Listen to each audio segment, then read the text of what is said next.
Amesy here of Amesy's Antics. Welcome to my channel. I hope you're well today because I have a sewing project to share with you, and one that is bringing a little bit of glamour and pizzazz to your home decor, because I'm going to show you how to make a shell pillow using a free sewing pattern by Stitch Witch Patterns.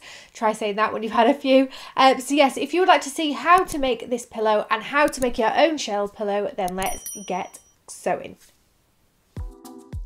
Here is the Stitch Witch shell pillow pattern that I have printed, cut and stuck together to create the pattern.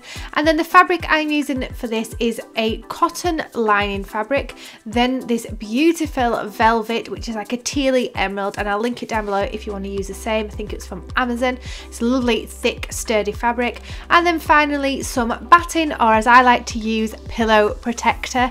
And for the shell pillow you are going to need two of the outer, so the velvet fabric, one of the batting, although you can have several layers of batting for more definition, and then one of that inner lining piece.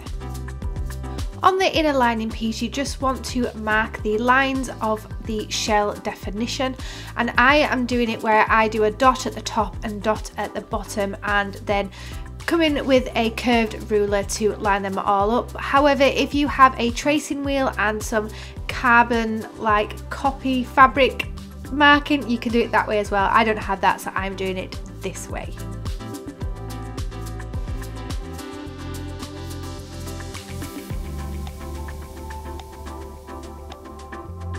Once all the markings have been transferred onto that lining piece, it is time to begin some sewing. So place one of the outer shell pieces facing right side down, and on top of this place on the batting piece, or pillow protector in my case, and line up those curved edges.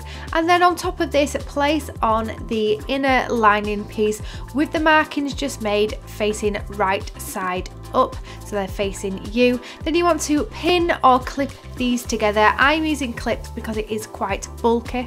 Now if you want a thicker definition to your pillow, add a few extra layers of that batting piece in between, and then head to the sewing machine and sew a seam or stitch line all the way down those markings, back stitching once you get to the bottom just to help secure the thread in place. And this is what it should look like.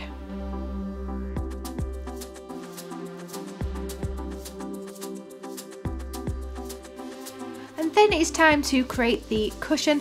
So place the remaining outer shell piece on top of the newly sewn piece, making sure that right sides are together, and then line up all of the edges, again pinning or clipping these into place, leaving that bottom edge unpinned or unclipped because that bit is not going to be sewn.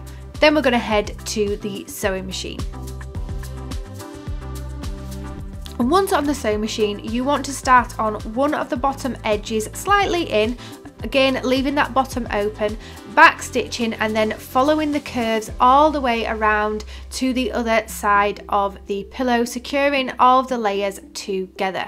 Now I found that my velvet fabric shifted a little bit, and I maybe should have used a walking foot because of the bulkiness of this.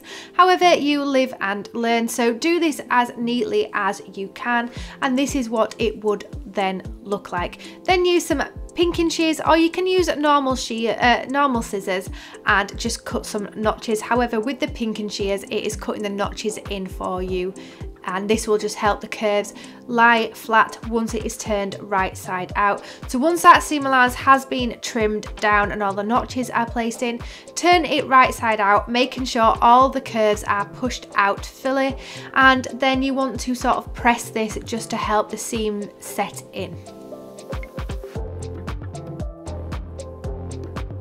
And then it is time to stuff the pillow. So I am using some pillow stuffing. However, this isn't newly one, this is recycling an old pillow, so maybe slightly minging, but yeah, just stuff it with any pillow stuffing that you may have. You can use old or new until you get the full cushion stuffed or however stuffed you want it to be. And then we're just going to close up that open edge with a hand sewing needle and thread and completing a blind stitch, I believe it is called. So I've clipped the edges together, folding the raw edges in, and then I am just sewing from one side to another. So going in horizontally on one side, bringing the needle out, going to the other, doing it horizontally, and this creates a ladder like stitch, so it'll go across.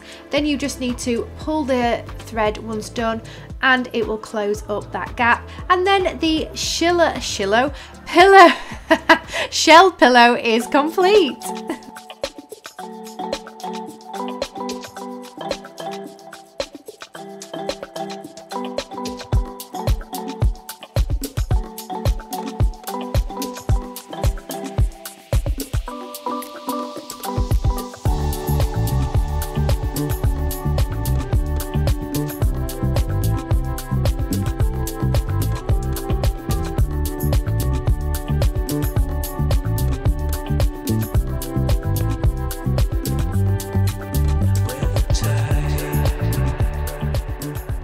They have how to make a shell pillow using the free sewing pattern from Stitch Witch Patterns. I love how this has turned out. The fabric choice, I've been saving this velvet for such a long time, knowing I wanted to make some form of upholstery or decor item with it, and when I saw the shell pillow pattern I was like, I've got the perfect fabric for that. So the velvet has gone into making this one, and it just gives it that luxe look, and I love the deep emeraldy teal colour that it brings.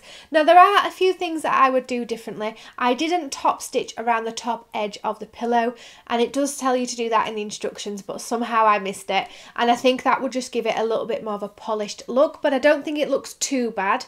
And maybe it would, the top stitching would highlight some of the wonky stitching on that, but who knows. I would also like to do the top stitching where the stripes are going down the shell in a glittery thread or a contrasting colour thread, because that'll just make it pop, I think, and I think it'd just elevate the look of the pillow a little bit. But I love it nonetheless. So let me know what you think of it in the comments below, and whether you'll be having a go at making your own shell pillow, and whether you think contrasting thread would make it stand out and pop a little bit more like I do. Put it in them comments, and if you've enjoyed the video then please do give it a big thumbs up, and don't forget to hit that subscribe button to keep up with all my creative and crafty antics coming up onto the channel.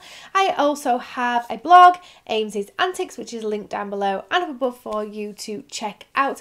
And with that said, I will see you in the next video, and I hope you have a lovely rest of your day and week and are able to do something creative and crafty to pass your time, like maybe make your own shell pillow. And until the next one, bye!